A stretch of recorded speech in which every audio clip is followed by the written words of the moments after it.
स्वाध्याय। स्वाध्याय के विषय में लिखा है, स्वाध्यायो मोक्ष शास्त्राणाम अध्ययनम प्रणव जपो वा। स्वाध्याय का अर्थ है मोक्ष शास्त्रों का अध्ययन करना। जो शास्त्र हमें मोक्ष की ओर ले जाते हैं, मोक्ष के बारे में ठीक ठीक जानकारी देते हैं। मोक्ष क्या होता है, मोक्ष कब मिलता है, मोक्ष किसको मिलता है, मोक्ष प्राप्ति की योग्यता क्या होती है, मोक्ष प्राप्ति के उपाय क्या हैं, मोक्ष प्राप्ति में बाधाएं क्या हैं, उन बाधाओं को दूर कैसे करें। ये सारी बातें जिन शास्त्रों में होती हैं उनका नाम है मोक्ष शास्त्र। और वो कौन से शास्त्र हैं? ये दर्शन, ये जो 6 दर्शन हैं ये मोक्ष शास्त्र है।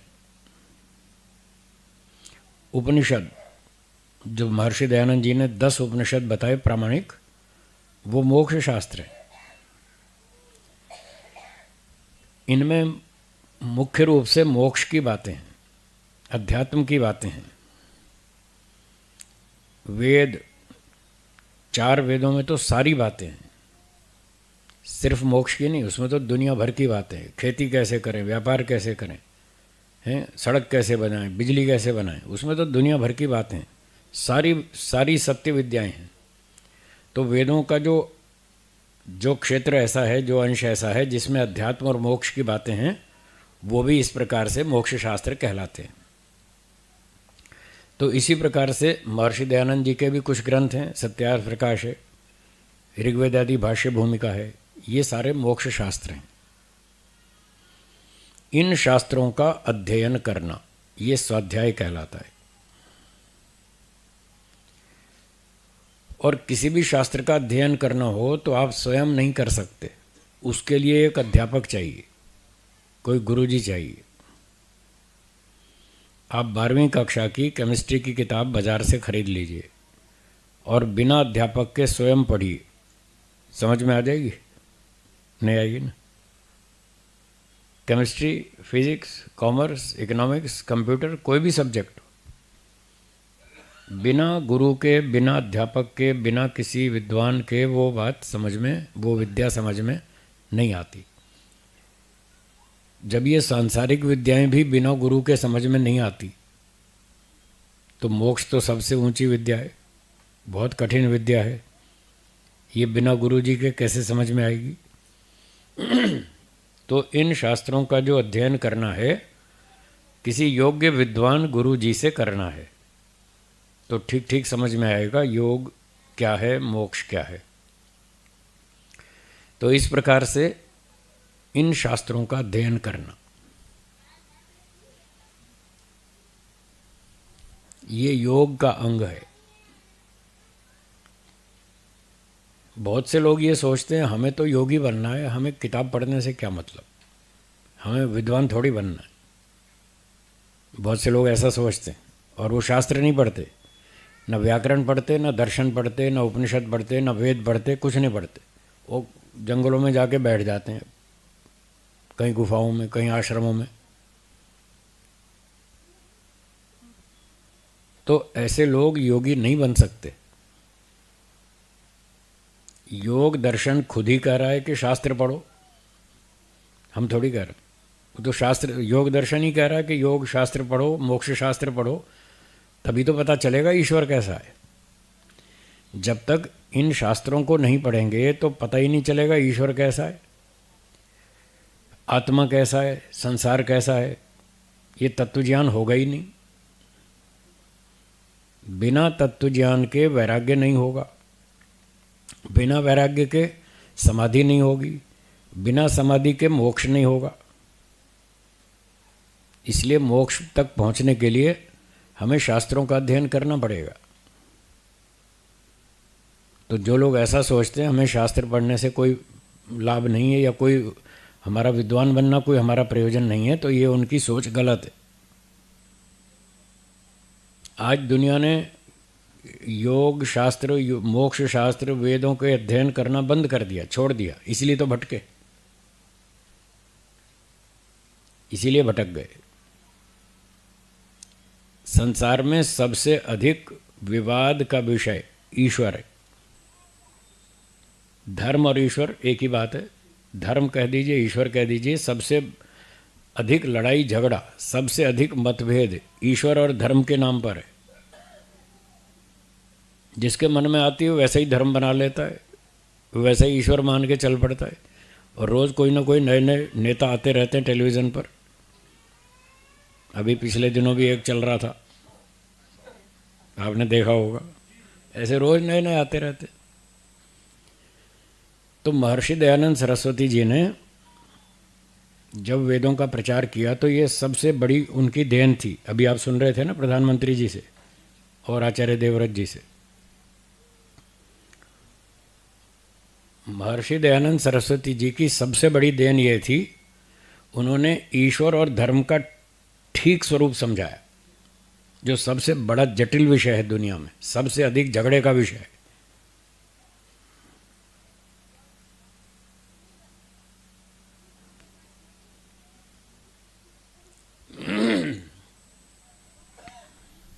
इसलिए शास्त्रों को पढ़ना ज़रूरी है।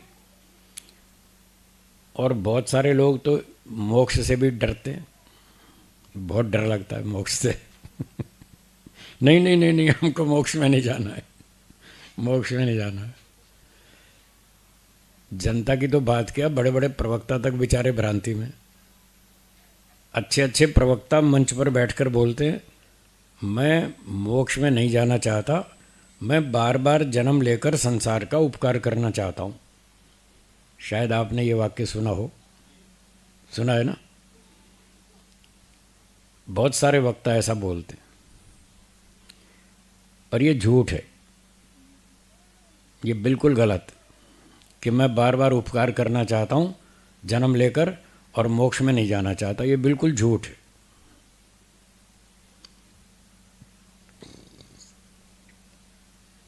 जो व्यक्ति ये कहता है कि मैं मोक्ष में नहीं जाना चाहता और बार बार संसार में जन्म लेकर संसार का उपकार करना चाहता हूँ, मेरा उससे ये प्रश्न है, वो उपकार क्यों करना चाहता है? इसका उत्तर बताइए।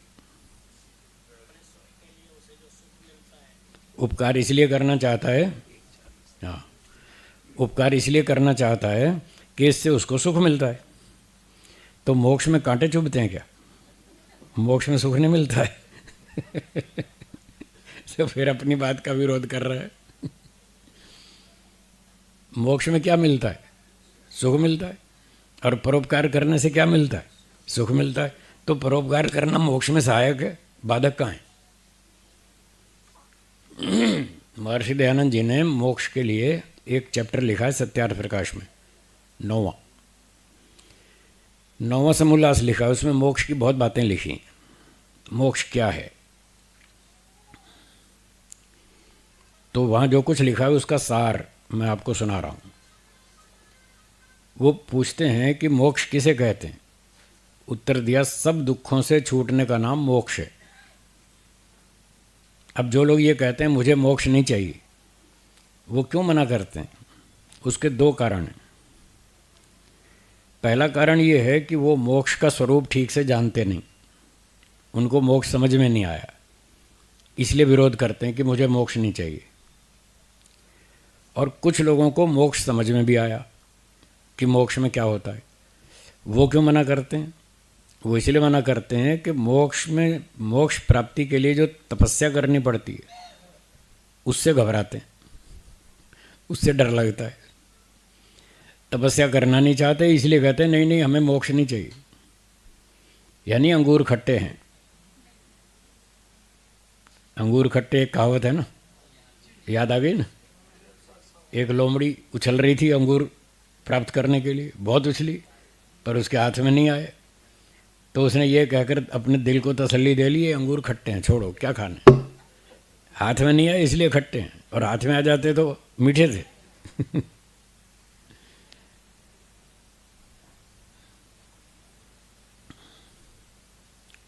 महर्षि दयानंद जी कहते हैं ऐसा कोई कोई व्यक्ति संसार में हो नहीं सकता जो मोक्ष न चाहता हो। मनुष्य को तो छोड़ो, कुत्ते गधे भी मोक्ष चाहते हैं। आप कहते हैं मैं मोक्ष नहीं चाहता। कुत्ते गधे, चींटी, मक्खी, मच्छर सब मोक्ष चाहते हैं। कैसे चाहते हैं इसको समझ लीजिए। जब मोक्ष समझ में आ जाएगा कि मोक्ष क्या होता है, तब कोई भी ना नहीं बोलेगा, सब के सब हाँ बोलेंगे। तो महर्षि जी ने 9वें समोल्लास में समझाया कि मोक्ष क्या होता है। उन्होंने कहा मोक्ष में 3 बातें होती हैं। ये तीनों बातें लिखी हैं 9वें समोल्लास में, जो मैं अब सुनाऊंगा मोक्ष के बारे में। आप भी बोलिए मेरे पीछे। पहली बात, सारे दुखों से छूटना। ठीक है, मोक्ष में एक बात ही होती है, सारे दुखों से आत्मा छूट जाता है। दूसरी बात, ईश्वर का उत्तम आनंद प्राप्त करना। तीसरी बात, पूरे ब्रह्मांड की सैर करना। ये 3 बातें होती हैं मोक्ष में। ये तीनों लिखी हैं 9वें समोल्लास में। अब मेरा प्रश्न है, आप उत्तर बताएं। क्या आप सारे दुखों से छूटना चाहते हैं? हाँ। क्या आप ईश्वर का उत्तम आनंद प्राप्त करना चाहते हैं? हाँ। क्या आप पूरे ब्रह्मांड की सैर करना चाहते हैं? अब बोलो किसने ना बोला? एक ने भी ना नहीं बोला, सब ने हाँ बोला। तो वो वक्ता झूठ बोलता है ना कि मुझे मोक्ष नहीं चाहिए। तो ऐसी बहुत सारी गलतियां हैं, बहुत सारी भ्रांतियां हैं लोगों को। खुद भ्रांति में दूसरों को भ्रांति में डालते हैं, खुद भटके हुए हैं दूसरों को भटकाते हैं। ऐसे वक्ताओं से सावधान रहें। आप किसी काम को नहीं कर सकते, आपकी योग्यता कम है, रुचि कम है, शक्ति कम है, सामर्थ्य कम है, तो कम से कम सच तो बोलो, झूठ तो मत बोलो। अगर मैं किसी काम को नहीं कर सकता तो कम से कम मुझे इतना तो कहना चाहिए, ये काम तो अच्छा है, मैं कमज़ोर हूँ, मैं नहीं कर पा रहा हूँ, पर आप में से जो कर सकता हो वो ज़रूर करे। इतना सच तो बोलो, इंसानियत का इतना तो पालन तो करो। ये लोग क्या करते हैं, मैं जो नहीं कर सकता वो काम ही गलत है। ये तो धोखेबाजी, अन्याय है, जनता को मिसगाइड करने वाली बात है। तो ऐसा नहीं करना चाहिए, सच बोलना चाहिए कि हाँ मोक्ष में जाना ठीक है। मनुष्य का क्या, सभी जीवात्माओं का लक्ष्य मोक्ष है। अब जिसमें हिम्मत हो, ताकत हो, वो जोर लगाए, जितनी हो ताकत उतना जोर लगाए। मोक्ष एक जन्म में तो होता नहीं, मोक्ष प्राप्ति एक जन्म में नहीं होती, कई जन्म लगते हैं। तो थोड़ा थोड़ा करके पहुँचेंगे। कोई सीए कोई एक जन्म में थोड़ी बनता है, वो भी कई जन्म तपस्या करनी पड़ती है, तब जाके कोई सीए बनता है। कोई एमटेक करता है तो कोई एक जन्म की तपस्या नहीं है, बहुत जन्मों की मेहनत है, तब जाके कोई एमटेक बनता है। ये जो ऊंची ऊंची डिग्रियां हैं, जो कठिन कठिन कार्यक्रम हैं, कोर्सेज हैं, ये कोई एक जन्म में नहीं होते।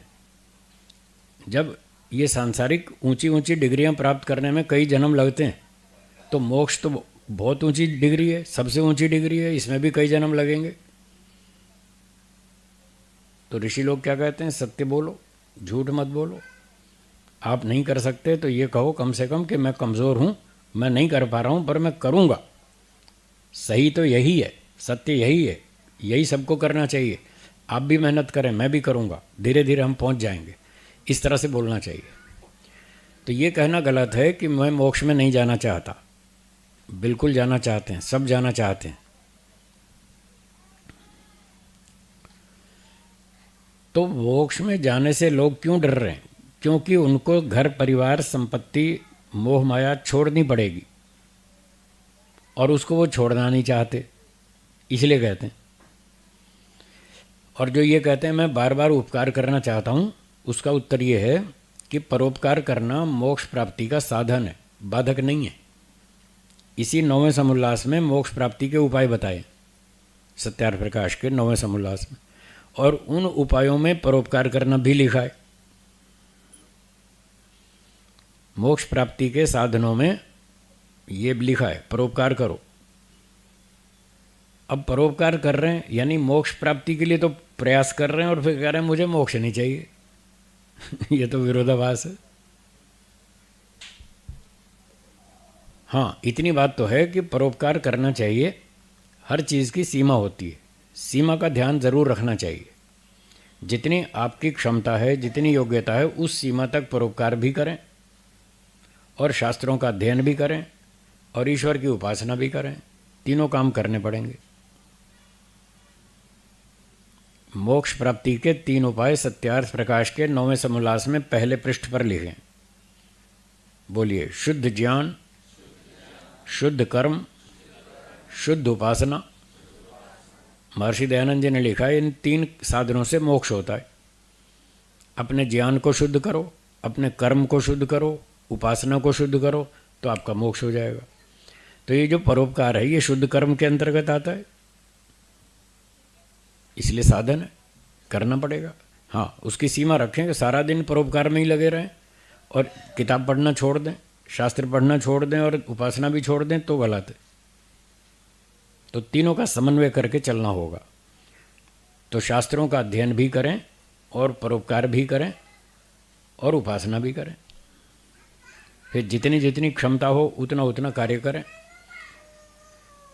जो मेडिकल कॉलेज में एडमिशन लेता है विद्यार्थी, उसको अपनी उन्नति के लिए बहुत घंटे पढ़ना पड़ता है। 10-10, 12-12 घंटे, 14-14 घंटे पढ़ना पड़ता है। 4-5 साल तक तो खूब जम के पढ़ना पड़ता है। तो उस समय उसका पढ़ाई मुख्य होती है और जो रोगियों की सेवा चिकित्सा होती है वो गौण होती है। प्रैक्टिकल 1-2 घंटा होता है, बाकी 8-8, 10-10 घंटे तो पढ़ना पड़ता है।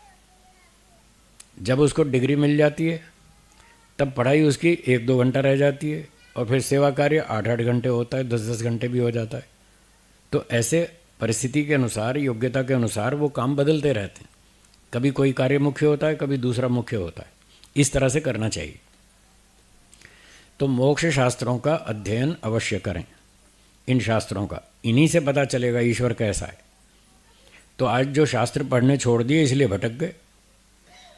महर्षि दयानंद सरस्वती जी ने बताया कि वास्तव में ईश्वर कैसा है। एक पूरा समोल्लास सत्यार्थ प्रकाश का, सबसे पहला समोल्लास सिर्फ इसी विषय को समझाने में लगा दिया कि ईश्वर कैसा है, ईश्वर का नाम क्या है, उसका काम क्या है, उसका गुण कर्म स्वभाव क्या है। बहुत विस्तार से समझाया। तो जैसे कल एक भ्रांति दूर हुई थी, आत्मा ईश्वर का अंश है। ऐसी पता नहीं कितनी सारी भ्रांतियां हैं जो लोगों के दिमाग में। करोड़ों व्यक्ति इस भ्रांति में बैठे हैं कि जीवात्मा ईश्वर का अंश है। वो महर्षि दयानंद जी ने आके सिखाया, उन्होंने समझाया कि उसका अंश नहीं है। 3 पदार्थ अनादि, तीनों अलग अलग। ईश्वर अलग है, आत्मा अलग है, प्रकृति अलग है। अब मोक्ष के बारे में एक और भ्रांति सुनिए। करोड़ों व्यक्ति ऐसा मानते हैं कि जब हमारा मोक्ष होगा तो हम यानी आत्मा वो मोक्ष में परमात्मा में घुल मिलकर एक हो जाएगा, परमात्मा में विलीन हो जाएगा, ऐसा मानते हैं। हाँ या ना? अब ये भ्रांति है। ये महर्षि दयानंद जी ने समझाई कि ये भ्रांति है। कोई आत्मा घुल मिलकर परमात्मा में विलीन नहीं होगा। इसका नाम मोक्ष नहीं है। 9वें समोल्लास में लिखा है, यदि मोक्ष में जीव का ब्रह्म में लय हो जावे तो मुक्ति का सुख कौन भोगेगा? आत्मा अगर परमात्मा में घुल मिलकर एक हो गया तो उसकी तो सत्ता ही खत्म हो गई। पर आत्मा तो बचा ही नहीं, फिर सुख कौन भोगेगा? सुख भोगने वाला ही खत्म हो गया। तो ये जीवात्मा की मुक्ति है या उसका सर्वनाश है? क्या हम अपना सर्वनाश करना चाहते हैं? हाँ या ना? तो फिर मुक्ति में जीव का ब्रह्म में लय कैसे हो जाएगा? नहीं होगा। ये समझाया महर्षि दयानंद जी ने समझाया, उन्हीं की बात बता रहा हूँ। और 9वें समोल्लास में लिखिए, तो इसे जीव का मोक्ष नहीं बल्कि जीव का प्रलय जानना चाहिए। ये लिखा है महर्षि जी ने।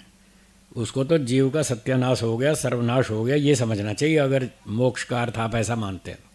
पर ऐसा नहीं है। जो वस्तु जहाँ से उत्पन्न होती है, बोलिए,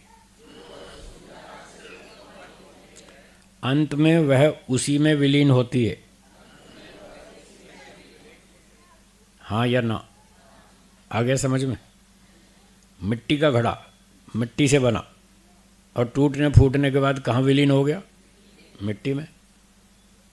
ये शरीर पंचमहाभूत से बना, हाँ या ना? ये मरने के बाद कहाँ जाएगा? पंचमहाभूत में। देखो उदाहरण बिल्कुल साफ है। ये शरीर पंचमहाभूत से बना, मरने के बाद पंचमहाभूत में विलीन हो जाएगा।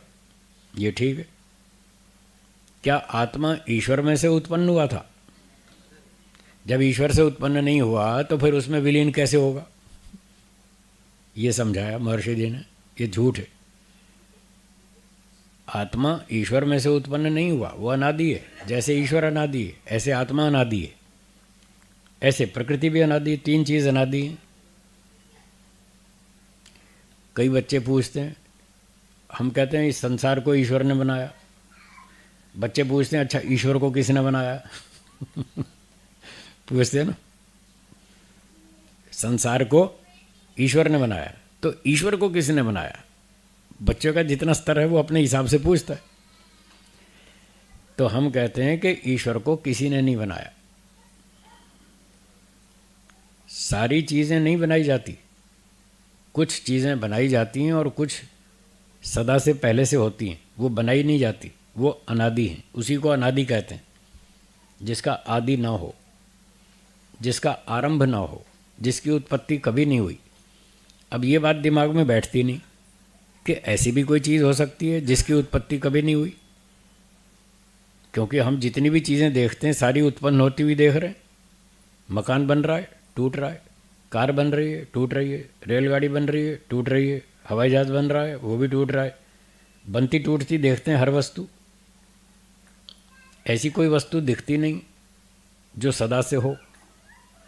तो लोगों को ये लगता है कि जब सारी चीज़ें बन रही हैं तो ईश्वर भी कभी बना होगा, संसार प्रकृति भी कभी बनी होगी। ये तीनों पदार्थ अनादि कैसे हो सकते हैं? इसलिए वो लोगों को ये बात जचती नहीं कि तीन वस्तु अनादि हैं। महर्षि दयानंद जी ने समझाया कि हाँ अनादि भी होती हैं, और उसका कारण बताया कि कोई वस्तु अनादि है तो कैसे पता चलेगा कि वो अनादि है, अथवा उत्पन्न हुई है तो कैसे पता चलेगा कि ये उत्पन्न हुई है। उसका उत्तर दिया पहले तो महर्षि कणाद जी ने वैशेषिक दर्शन में, फिर उन्हीं की बात महर्षि दयानंद जी ने बताई सत्यार्थ प्रकाश में। उन्होंने कहा जिस वस्तु की सत्ता हो, बोलिए, और उसकी उत्पत्ति के तीन कारण उपलब्ध हों, वो वस्तु उत्पन्न होती है। फिर से बोलता हूँ, कुछ लोग लिख रहे हैं वो भी लिख लेंगे, कुछ शब्द छूट गया हो तो। जिस वस्तु की सत्ता हो और उसकी उत्पत्ति के तीन कारण भी उपलब्ध हों, उस वस्तु की उत्पत्ति होती है। तो ये उत्तर हो गया, जिन वस्तुओं की उत्पत्ति होती है उसका समाधान ये हुआ। अब इसको उलट देंगे, जिस वस्तु की सत्ता हो और जिसकी उत्पत्ति के तीन कारण उपलब्ध ना हो, वो वस्तु उत्पन्न नहीं होती, वो अनादि है। मकान फॉर एग्जाम्पल, मकान की सत्ता है, हाँ या ना? मकान का अस्तित्व है ना। अब इसकी उत्पत्ति के तीन कारण प्राप्त हैं, हमको उपलब्ध हैं। एक तो बनाने वाले मिस्त्री लोग, आर्किटेक्ट, इंजीनियर, मिस्त्री, मजदूर, ये सारे बनाने वाले चेतन, ये सारे हमको उपलब्ध हैं जो मकान बना रहे हैं। इसको बोलते हैं निमित्त कारण। कौन सा? निमित्त कारण। दूसरा उपादान कारण, जो इसका मटेरियल है, ईंट, पत्थर, चूना, सीमेंट, पानी, ये इसका रॉ मटेरियल है, ये भी उपलब्ध है जिससे मकान बनता है। और तीसरा बनाने के साधन, औजार, बाल्टी, फावड़ा, तसला, जो भी साधन है मिस्त्री मजदूरों के, ये है साधारण कारण। तीसरा कौन सा? साधारण कारण। तो मकान के तीन कारण हमें उपलब्ध हैं। बनाने वाले मिस्त्री मजदूर निमित्त कारण, बनाने का मटेरियल, उपादान कारण, ईंट पत्थर चूना सीमेंट आदि, और तीसरा साधारण कारण, इनके औजार, जो मशीनें और औजार वगैरह। इसलिए मकान की उत्पत्ति हुई। अब इन 3 कारणों को ईश्वर जीव प्रकृति पे लागू करके देखते हैं। क्या ईश्वर को बनाने वाला निमित्त कारण कोई दूसरा उपलब्ध है? क्यों जी प्रफुल्ल जी, ईश्वर को बनाने वाला दूसरा कोई निमित्त कारण चेतन उपलब्ध है? नहीं है। ईश्वर को बनाने का कोई मटेरियल प्राप्त है? किस मटेरियल से ईश्वर को बनाया गया? मटेरियल भी नहीं है। और उसके बनाने के मशीन टूल्स, वो भी नहीं है। इसलिए ईश्वर अनादि, उसकी उत्पत्ति के 3 कारण प्राप्त नहीं है। अब यही बात जीवात्मा पर लागू होती है। जीवात्मा की उत्पत्ति के 3 कारण प्राप्त नहीं है। न कोई बनाने वाला है, न कोई मटेरियल है, न कोई मशीन टूल्स हैं। इसलिए जीवात्मा की उत्पत्ति भी नहीं हुई, वो भी हमेशा से है। और तीसरा जो बेसिक रॉ मटेरियल है, प्रकृति जिसको हम बोलते हैं, साइंस वाले अपनी भाषा में बोलते हैं मटेरियल, मैटर, एनर्जी। हमने साइंस वालों से पूछा ये सृष्टि कैसे बनी, तो उन्होंने कहा मटेरियल से बनी। हमने कहा मटेरियल कहाँ से आया? बोले वो हमेशा से है। देखो उनको भी स्वीकार करना पड़ा। साइंस वालों को भी मटेरियल को अनादि नित्य मानना पड़ा, क्योंकि उनके सामने भी यही समस्या आई कि इसकी उत्पत्ति के 3 कारण नहीं है। तो ये बात सही है, वेद की बात है, ऋषियों की बात है, दर्शनों की बात है, उपनिषदों की बात है कि जिसका अस्तित्व है और 3 कारण नहीं है वो अनादि।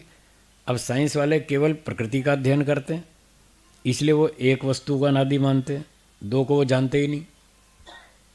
न ईश्वर को जानते, न आत्मा को जानते। नहीं जानते कोई बात नहीं, पर आगे जानने की कोशिश तो करनी चाहिए। अगर वो चीज़ जानकारी के लिए आवश्यक है, लाभकारी है, तो उसको जानने की कोशिश करनी चाहिए। नहीं जानते इसका मतलब ये थोड़ी कि हम जानेंगे ही नहीं। आपको कंप्यूटर चलाना नहीं आता था, फिर आपने सीखा या नहीं? आज बिना कंप्यूटर के, बिना मोबाइल के काम चल सकता है? बड़ा मुश्किल है। बिना कंप्यूटर के आज काम नहीं चलता, बिना मोबाइल फ़ोन के काम नहीं चलता। अब नहीं आता तो सीखना पड़ेगा ना। तो जो चीज़ आवश्यक है वो सीखनी पड़ेगी।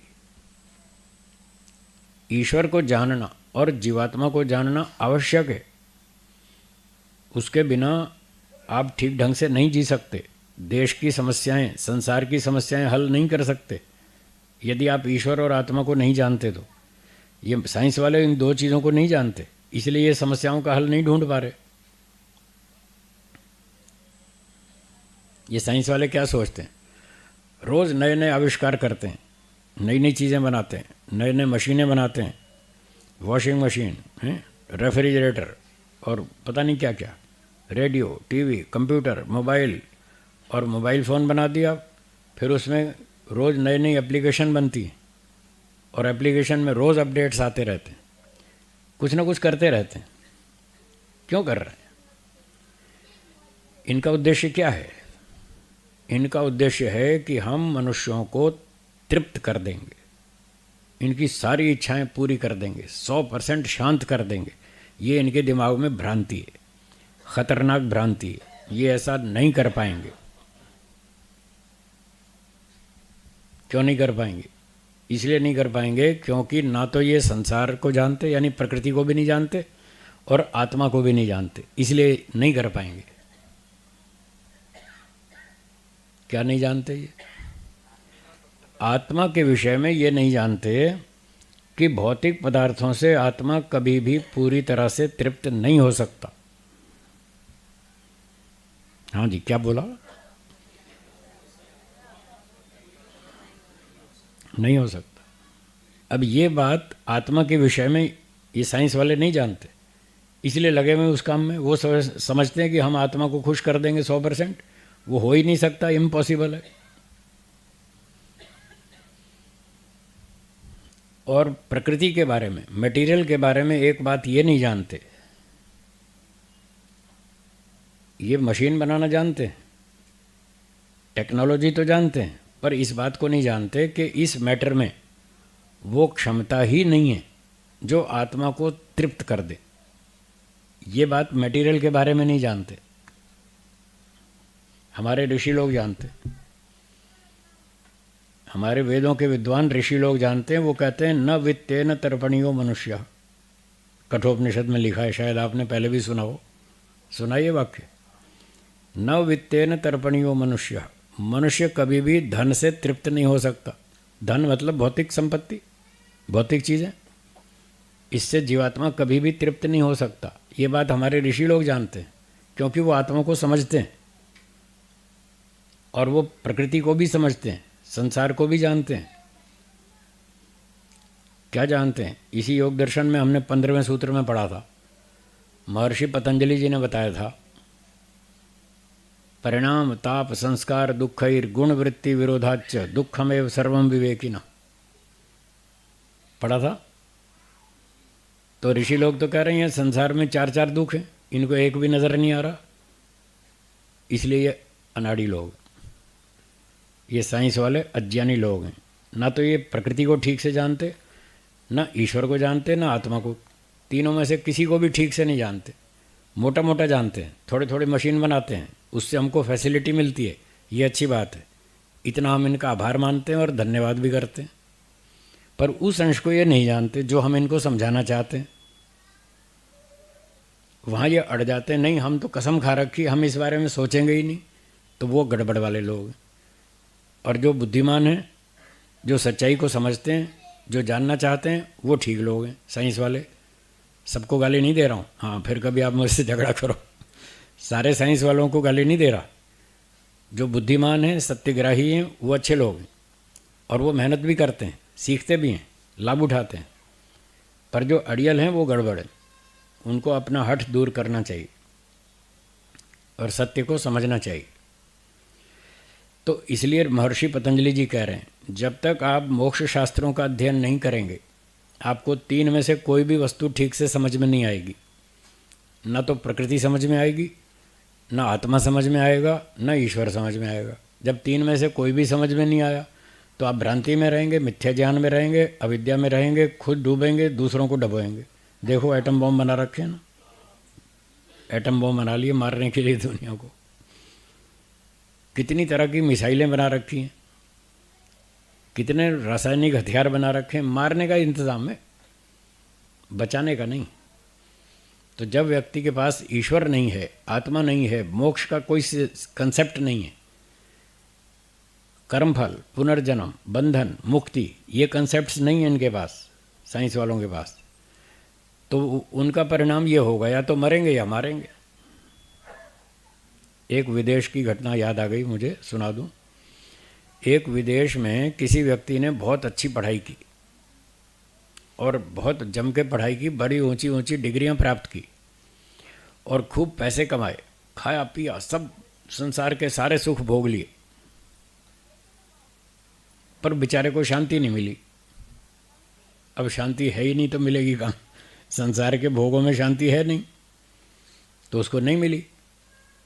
फिर उसने क्या किया, एक नोट लिखा कागज़ पर, मैंने बहुत पढ़ाई की, बहुत सी डिग्रियां ली, बहुत से पैसे कमाए, खूब खाया पिया, 5 इंद्रियों के भोग भोगे, मुझे कहीं भी शांति नहीं मिली। अब कोई एक्सपेरिमेंट बाकी बचा नहीं, कोई काम बाकी बचा नहीं जिसमें मैं एक्सपेरिमेंट करूं कि शायद यहाँ शांति मिले। मैंने सारी दुनिया छान मारी, अब कोई काम बचा नहीं। अब मैं क्यों जीऊँ? अब मेरे जीने का कोई उद्देश्य बचा नहीं, इसलिए मैं सुसाइड कर रहा हूँ। ये सुसाइड नोट लिख करके उसने आत्महत्या कर ली।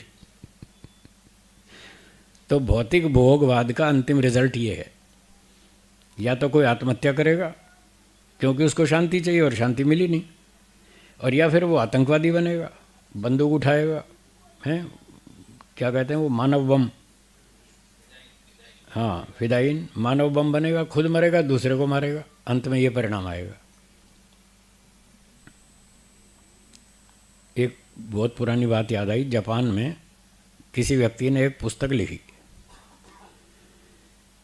पुस्तक का नाम था how to suicide easily. How to suicide easily, आसानी से आत्महत्या कैसे करें। और वो किताब खूब बिकी, बहुत बिकी किताब जापान में, और बिकते बिकते बाहर भी चली गई, विदेश में, इंग्लैंड में चली गई। इंग्लैंड में बिकने लगी। इंग्लैंड सरकार को पता चला, अरे ये कैसी किताब बिक रही है कि आसानी से आत्महत्या कैसे करें। इंग्लैंड सरकार ने उस पर बैन लगा दिया, ये हमारे यहाँ नहीं बिकेगी। तो उस पुस्तक के लेखक से किसी प्रेस रिपोर्टर ने पूछा, आपने ये पुस्तक क्यों लिखी? क्या आप लोगों को मरने की प्रेरणा देना चाहते हैं, मरो? उसने कहा नहीं, मैंने इसलिए नहीं लिखी। तो फिर क्यों लिखी? उसने बताया, मेरे पड़ोस में किसी व्यक्ति ने आत्महत्या कर ली। कभी कभी लोग घबरा जाते हैं ना जीवन में, और जब समस्याओं से घबरा जाते हैं, कोई रास्ता नहीं दिखता, तो फिर वो सोचते हैं चलो सुसाइड करते हैं, जान छूटेगी, सारी समस्या हल हो जाएगी। ऐसा वो सोचते हैं और कर भी लेते हैं, जबकि उससे कोई समस्या हल नहीं होती, उससे समस्या डबल होती है और बढ़ती है। अभी अभी कुछ दिन पहले चंडीगढ़ से एक व्यक्ति ने मुझे, विद्यार्थी था, उसने मुझे व्हाट्सएप पर ये अपनी समस्या लिखी, मैं बहुत परेशान हूँ, पढ़ाई में मन नहीं लगता, मैं जीवन को समाप्त करना चाहता हूँ। तो मैंने उसको समझाया, थोड़ी देर प्रश्नोत्तर किया, समझाया। बाद में उसने मुझे लिखा, गुरुजी आपने बहुत अच्छा समझा दिया, अब मैं कोई गलत कदम नहीं उठाऊंगा। ये अभी 5-10-15 दिन पहले की बात है। ये 26वां व्यक्ति था जिसको मैंने आत्महत्या करने से बचाया, 26वां। इससे पहले 25 लोगों को सुसाइड करने से बचा चुका हूँ। तो वो लोग क्या सोचते हैं कि हम सुसाइड कर लेंगे, हमारी समस्या हल हो जाएगी। मैंने कहा समस्या हल नहीं होगी, जो समस्या है ईश्वर आपको दोबारा ये समस्या में डालेगा, छोड़ेगा नहीं। और ये आत्महत्या करना भी एक अपराध है, इसका दंड अभी और मिलेगा, तो आपकी समस्या कम नहीं होगी और बढ़ेगी। इसलिए ये कोई समाधान नहीं है। तो जापान के लेखक ने कहा कि मेरे पड़ोस में किसी ने आत्महत्या कर ली, वो घबरा गया था बेचारा। अब पड़ोस में घटना हो तो आपको जाना पड़ता है या नहीं? आपके गली मोहल्ले में कोई ऐसी घटना हो जाए तो पड़ोसी होने के नाते जाना पड़ता है ना, देखना पड़ता है ना क्या हुआ। तो वो लेखक कहता है, मैं उस परिवार में गया जहाँ आत्महत्या हुई थी, तो मैंने जाके देखा, अध्ययन किया, तो पता लगा ये मरने वाले को 10 घंटे वो तड़पता रहा। उसने जो जिस तरीके से आत्महत्या की उसकी जान नहीं निकली, 10 घंटे तक वो तड़पता रहा। फिर 10-15 दिन बाद मेरे पड़ोस में किसी दूसरे ने आत्महत्या की। वहाँ आत्महत्याएं बहुत होती जापान में, टेक्नोलॉजी भी बहुत है, पर बताया ना कि भोगों में शांति तो है नहीं, फिर लोग सुसाइड करेंगे और क्या करेंगे। तो कुछ दिनों बाद दूसरे ने आत्महत्या की, फिर वहाँ गया तो वहाँ जाके पता लगा वो 12 घंटे तड़पता रहा, उसको मरना नहीं आया। फिर तीसरी घटना हुई, चौथी घटना में, कई घटनाओं में गया और मुझे ये पता चला कि ये मरने वाले लोगों को मरना भी नहीं आता, ये तड़प तड़प के मरते। तो मैं इनको तड़पने से बचाना चाहता हूँ। भाई जिस आदमी ने फाइनल डिसीजन ले लिया, अंतिम निर्णय कर लिया कि मुझे मरना ही है, मुझे नहीं जीना है, मुझे कोई लाभ नहीं दिख रहा जीने में, मुझे मरना ही है, तो मैंने सिर्फ उन लोगों के लिए लिखी है, सबके लिए नहीं लिखी। मैं सबको ये नहीं कहना चाहता कि तुम मरो, मैं ये कहना चाहता हूँ जिसने अंतिम निर्णय ले लिया मुझे मरना है, तो कम से कम आसानी से तो मरो, तड़प तड़प के क्यों मरते हो, आसानी से मरो, इसलिए उन लोगों के लिए लिखी। तो भौतिकवाद का अंतिम परिणाम ये है, या तो आदमी मरेगा और या फिर मारेगा। इसलिए मोक्ष शास्त्रों का अध्ययन आवश्यक है। इसलिए कह रहे हैं महर्षि पतंजलि, इन शास्त्रों को पढ़ो तो पता चलेगा आत्मा क्या है, परमात्मा क्या है, बंधन क्या है, मुक्ति क्या है। भ्रांतियों से बाहर निकलो, अपने जीवन की समस्याओं को सुलझाओ। समस्याएं किसके जीवन में नहीं है, सबके जीवन में। जो भी जन्म लेगा उसके जीवन में समस्याएं हैं, जब तक जिएगा तब तक समस्या है। आपको कई लोग समाज में बड़े खुश दिखते हैं, हाँ या ना? और उनमें से एक मैं भी हूँ। मैं भी आपको खुश दिखता हूँ, हाँ या ना? और भी बहुत सारे लोग हैं जो खुश दिखते हैं, कुछ तो होते भी हैं खुश, और कुछ थोड़े होते तो नहीं हैं पर वो दिखावा करते हैं हम बड़े खुश हैं। तो जो लोग आपको खुश दिखते हैं, आप ऐसा नहीं समझना उनके जीवन में समस्या नहीं है, समस्या सबके जीवन में। जिसने जन्म लिया है तो दुख तो आएगा, शास्त्र में लिखा ही है। तो कुछ लोग खुश दिखते हैं, प्रसन्न दिखते हैं, कुछ लोग थोड़े उदास दिखते हैं, समस्याओं में घिरे हुए दिखते हैं। जो खुश दिखते हैं वो क्यों दिखते हैं? उन्होंने समस्याओं का हल ढूंढ लिया। क्या बोला? उन्होंने समस्याओं को सुलझाना सीख लिया, बस इतनी बात है। समस्या तो उनके जीवन में भी है, सबके जीवन में, हर एक की अपनी अलग अलग समस्याएं।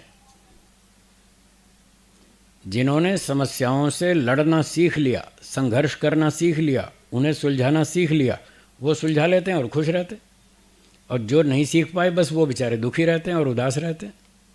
तो समस्याएं सबके जीवन में हैं, इसलिए जो भी जन्म लेगा दुख तो आएगा। पर अब जीते जी ये शास्त्र पढ़ो, आत्मा परमात्मा को समझो, कर्मफल को समझो, पुनर्जन्म को समझो, बंधन और मुक्ति को समझो, आपको सारे समाधान मिल जाएंगे। एक कांकरिया तालाब की घटना सुना दूं, आपके यहीं की, अहमदाबाद की। देखिए, वैदिक सभ्यता, भारतीय संस्कृति, ये अध्यात्म विद्या व्यक्ति को मरना से बचाती है, जीना सिखाती है। और वो जापान वाले मरना सिखाते हैं, वो कितना फर्क है। वैदिक सभ्यता जीना सिखाती है और वो मरना सिखाते हैं, इतना फ़र्क है दोनों में। कई साल पहले की बात है, यहीं कांकरिया तालाब की। आपने लगभग बहुत लोगों ने देखा है कांकरिया तालाब। तो उसके चारों ओर जो पटरी बनी हुई है, वहाँ लोग शाम को सुबह घूमने आते हैं ना, मॉर्निंग वॉक पर आते हैं, इवनिंग वॉक पर आते हैं। और कुछ बड़े बुज़ुर्ग होते हैं, सीनियर सिटीजन्स, वो भी जाते हैं घूमने, सैर करने। और जब 10वीं कक्षा के बोर्ड के एग्ज़ाम के रिज़ल्ट्स आउट होते हैं और 12वीं के रिज़ल्ट आउट होते हैं, उस दिन वहाँ पुलिस वालों की ड्यूटी लगती है। समझ गए क्यों लगती है? पुलिस वालों की ड्यूटी लगती है ना, क्यों लगती है? जो विद्यार्थी परीक्षा में फेल हो जाते हैं वो कूदने आते हैं वहाँ, ये कूद के मरेंगे, अब पुलिस वाले उनको पकड़ेंगे, बचाएंगे। तो ऐसे ही कुछ वर्ष पहले की बात है, एक दिन 10वीं क्लास का रिज़ल्ट आउट हुआ और एक विद्यार्थी पहुंच गया वहाँ कांकरिया तालाब पे। और कोई सीनियर सिटीजन, आप में से कोई समझ लीजिए, कोई 65-70 साल के व्यक्ति थे, वो वहाँ घूमने के लिए आए हुए थे, सैर करने। तो उन्होंने देख लिया कि इस विद्यार्थी की चाल में कुछ गड़बड़ है, ये कुछ टेढ़ी मेढ़ी हलचल कर रहा है, कुछ गड़बड़ करेगा ये, वो समझ गए। तो उन्होंने उस विद्यार्थी से पूछा, बेटा सुनो सुनो, सच सच बताओ तुम यहाँ क्यों आए हो, ईमानदारी से सच सच बताओ। तो उसने भी बता दिया। विद्यार्थी ने कहा, मैं मरने आया हूँ। तो उस सीनियर सिटीजन ने, बुज़ुर्ग व्यक्ति ने पूछा, भाई तुम क्यों मरना चाहते हो, ये बात बताओ, सही सही बताना, क्यों मरना चाहते हो? मैं तुम्हें रोकूंगा नहीं, तुम अपनी बात बताओ, मैं तुम्हें रोकूंगा नहीं, बस ये बताओ तुम मरना क्यों चाहते हो। तो उसने कहा, मैं 10वीं का विद्यार्थी हूँ, 10वीं में फेल हो गया हूँ, अब मैं क्या मुँह लेके जाऊँ घर पे, घर वालों को क्या शक्ल दिखाऊँ, मुझे बड़ी शर्म आती है, इसलिए अब मैं मरना चाहता हूँ, इसलिए मैं यहाँ पर आया हूँ। तो उस बुज़ुर्ग व्यक्ति ने कहा, अच्छा कोई बात नहीं, तुम मर लेना, मैं नहीं रोकता तुम्हें, बस 5 मिनट मेरी बात सुन लो, फिर मर लेना। तो विद्यार्थी ने सोचा, ठीक है, ये दादाजी रोकते तो है नहीं, तो 5 मिनट बात सुनने में क्या क्या बिगड़ रहा है, चलो सुन लेते हैं। तो उस बच्चे ने पूछा, दादाजी सुनाइए, क्या कहना चाहते हैं आप? उन्होंने ये कहा कि अच्छा देखो, तुम 10वीं क्लास में फेल हो गए। बोले हाँ जी। अब तुम इसमें कूद जाओगे? बोला हाँ जी। फिर क्या होगा, तुम मर जाओगे? बोला हाँ जी। फिर मरने के बाद क्या होगा ये बताओ। तो अपना भारत का ही बच्चा था, उसको भारतीय बातें सुनने को मिलती रहती हैं बचपन से। तो यहाँ कहीं ना कहीं इधर से उधर से कान में आ जाती है ना, मरने के बाद दूसरा जन्म होगा, आती है नहीं? तो वो भी सुन रखी थी उसने। उसने कहा मरने के बाद क्या होगा, मेरा दूसरा जन्म हो जाएगा। फिर क्या होगा, मैं छोटा बच्चा बन जाऊंगा। अच्छा फिर क्या होगा, फिर मैं थोड़ा खेल कूद करूँगा। अच्छा 5 साल की उम्र में क्या होगा, फिर मैं स्कूल पढ़ने जाऊँगा। और 10 साल की उम्र में फिर मैं 5वीं क्लास में आ जाऊँगा। अच्छा अगले जन्म में 15 साल की उम्र में क्या होगा, फिर मैं 10वीं क्लास में आ जाऊँगा। तो बोले 15 साल बाद तुम 10वीं क्लास का एग्ज़ाम दोबारा दोगे या नहीं दोगे? बोले दूंगा। दूंगा। तो बोले जब 15 साल बाद फिर तुम 10वीं का एग्ज़ाम दोगे तो अभी 3 महीने बाद क्यों नहीं देते? ये 15 साल बर्बाद क्यों कर रहे हो? बात उसको समझ में आ गई। बोला वाह दादाजी वाह, क्या बात है, बात समझ में आ गई, मरना कैंसिल। ये है भारतीय सभ्यता, ये है वैदिक सभ्यता, जो हमको जीना सिखाती है, जो हमको मरने से बचाती है, जो हमारी समस्याओं का समाधान बताती है कि आप सुसाइड कर लोगे तो भी 10वीं की परीक्षा से पीछा नहीं छूटेगा फिर आपको देनी पड़ेगी। मरने के बाद पहली से 10वीं तक सारी परीक्षाएं दोबारा देनी पड़ेंगी, और अगर अभी दोगे तो सिर्फ एक परीक्षा दोबारा देनी पड़ेगी, सिर्फ 10वीं की। बताओ किस में घाटा है, मरने में घाटा है कि जीने में घाटा है? मरने में घाटा है। सुसाइड करने में घाटा है, तुम्हें 10 परीक्षाएं दोबारा देनी पड़ेंगी और अब सिर्फ एक देनी पड़ेगी। तो उसको बात समझ में आ गई। ये कंसेप्ट उनके पास नहीं है, ये सिद्धांत उनके पास नहीं है कि मरने के बाद दोबारा जन्म होगा और फिर स्कूल जाना पड़ेगा, ये उनको नहीं मालूम। इसलिए वो लोग या तो मरेंगे या मारेंगे। तो इसलिए महर्षि पतंजलि कह रहे हैं कि स्वाध्याय करो, इन शास्त्रों को पढ़ो, आपके जीवन की सब समस्याओं का समाधान है यहाँ, सारी समस्याओं का समाधान। बस उसको पढ़ने की, जानने की, समझने की, सीखने की ज़रूरत है। इतना मेहनत करो तो सब समाधान हो जाए। तो इस प्रकार से मोक्ष की बात भी समझ में आएगी, संसार में जीना भी समझ में आ जाएगा। तो स्वाध्याय करना चाहिए। तो ये बात थी स्वाध्याय की। तो मोक्ष भी समझ में आएगा। मोक्ष में अच्छा कई लोग ये समझते हैं एक बार मुक्ति हो गई तो हो गई, फिर वापस दुनिया में कभी नहीं आना। एक ये भी भ्रांति है लोगों को, एक बार मोक्ष हो गया तो हमेशा के लिए मोक्ष हो गया। ये भी झूठ है, हमेशा के लिए नहीं होगा। आप हमेशा कोई काम नहीं कर सकते। जीवात्मा अल्प शक्तिमान है, अल्प सामर्थ्यवान है, वो हमेशा एक परिस्थिति में नहीं रह सकता। एक उदाहरण, मान लीजिए आपको हलवा पसंद है, हलवा खाना अच्छा लगता है।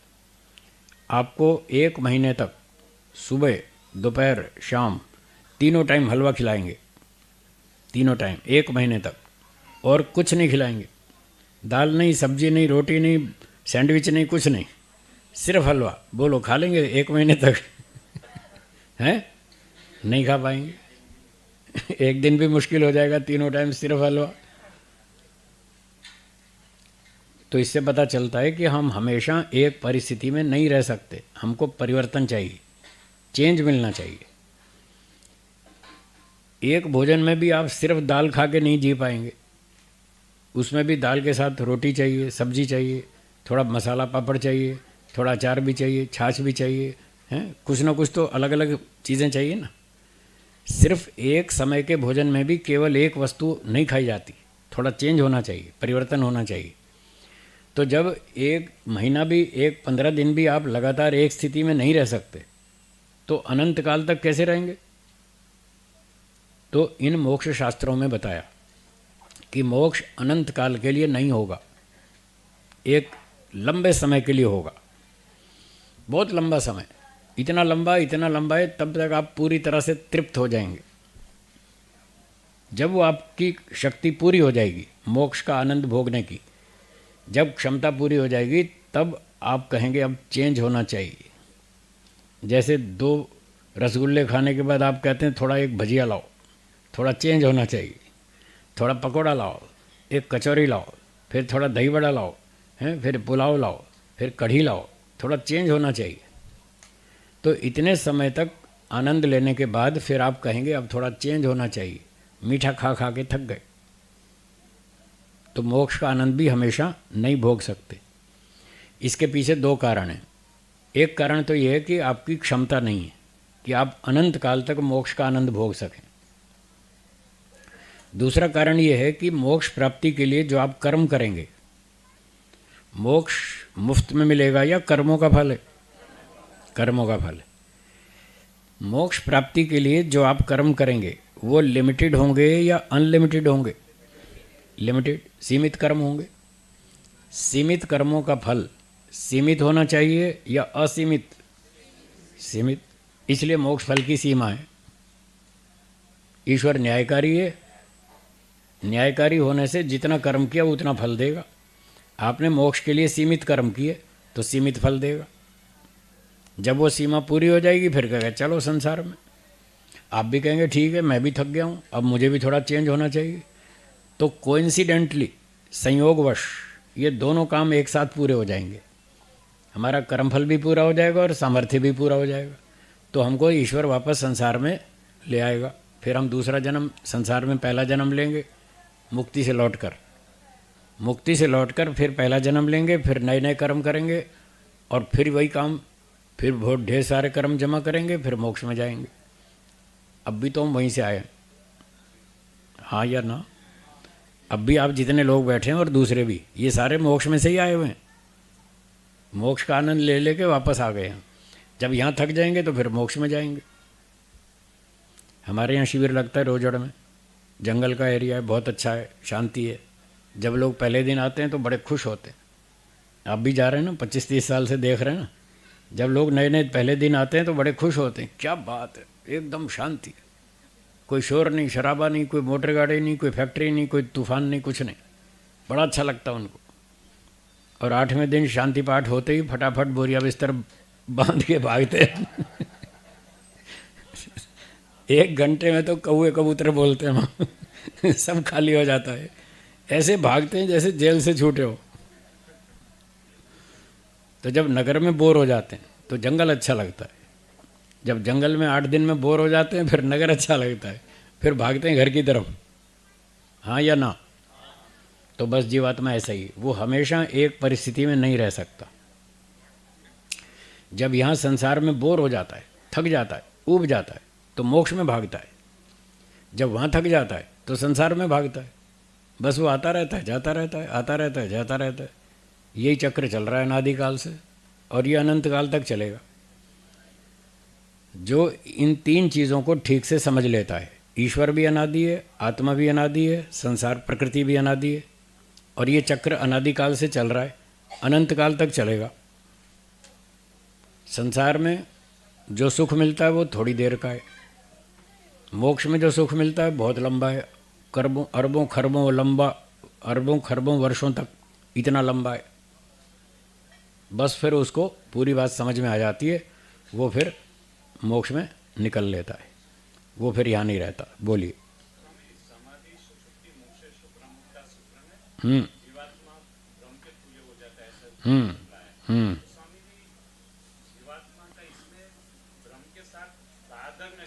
ये बात बहुत अच्छा प्रश्न किया आपने। समाधि, सुषुप्ति और मोक्ष में आत्मा की ब्रह्म के साथ क्या साधर्म्य है? ब्रह्म के साथ क्या साधर्म्य है, यही पूछा ना? साधर्म्य ये है दुख से छूटना, बोलिए, सुख को भोगना। ये 2 बातें ब्रह्म के साथ साधर्म्य। समाधि में आत्मा सब दुखों से छूट जाता है, हाँ या ना? और समाधि में उसको आनंद भी मिलता है, हाँ या ना? तो ब्रह्म कैसा है? ब्रह्म क्या दुखी है? ब्रह्म दुख से रहित है? क्या ब्रह्म आनंदित है या नहीं है? है। तो ब्रह्म की जो स्थिति है, दुख रहित होना, सुख से युक्त होना, ये स्थिति जीवात्मा की 3 अवस्थाओं में होती है। ये ब्रह्म की तुल्य रूपता है। तो समाधि में जीवात्मा दुखों से छूट जाता है और सुख का अनुभव करता है। सुषुप्ति में सारे दुखों से छूट जाता है और सुख का अनुभव करता है। और मोक्ष में भी सारे दुखों से छूट जाता है और सुख का अनुभव करता है। तो इन 3 अवस्थाओं में ब्रह्म के तुल्य होता है।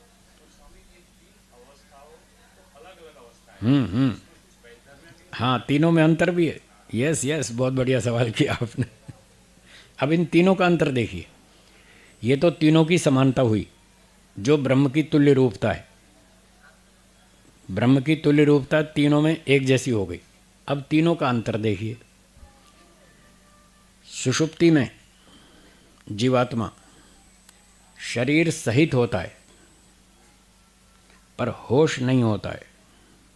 जैसा इस समय आप जाग रहे हैं, जागृत में आपको पूरा होश है। आप कहाँ बैठे हैं?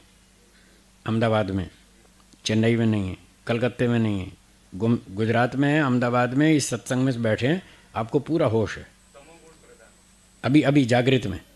जब सुषुप्ति में जाएंगे तब आपको कुछ होश नहीं होगा। अब अहमदाबाद में है कि चेन्नई में है या कलकत्ते में, कहाँ है आपको पता नहीं चलेगा। तो बेहोश हो जाएंगे, मतलब बेहोश जैसे हो जाएंगे। पूरी तरह बेहोश नहीं है, बेहोश जैसे, मतलब बाहर की कोई खबर नहीं है। शरीर है पर होश नहीं है। ये हुई कौन सी स्थिति? सुषुप्ति की। समाधि में शरीर भी है, होश भी है, उसमें दोनों हैं। अंतर देखिए, सुषुप्ति में शरीर तो है, होश नहीं है। समाधि में शरीर भी है, होश भी है, दोनों हैं। मुक्ति में शरीर नहीं है, होश पूरा है। ये तीनों में अंतर है। मुक्ति में होश तो पूरा है, जैसे आप जाग रहे हैं ऐसे पूरे होश में, शरीर नहीं है। ये तीनों का वैधर्म है। आ गया समझ में? हाँ जी लालचंद जी, हो गया समय? चलो, मुझे जितना समय बताया था मैंने पूरा कर दिया। अब भोजन भी तैयार है और आप भी तैयार है खाने को। बस एक बार ओम का उच्चारण करेंगे, बोलिए ओ।